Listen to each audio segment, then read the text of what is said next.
قال طرف عيني ما غمض من يوم صدق، والسهر قدبان في نون العيون، والفؤاد اللي من الإحساس مدك مات فيه إحساس أجمل ما يكون.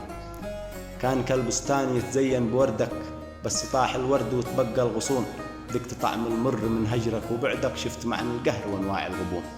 خاب فيك الظن يوم خلفت وعدك، خاب ظني كنت أظنك ما تخون، لو حسبت الصح في جزرك ومدك، ما جعلت الناس فينا يشمتون. يا عديم الحس لا عندي مردك، حين ترجع قد نسيتك.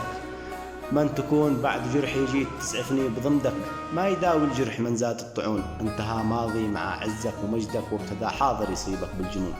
انت من مديت للعدى ليدك، خلهم فيما حصل لك ينفعون.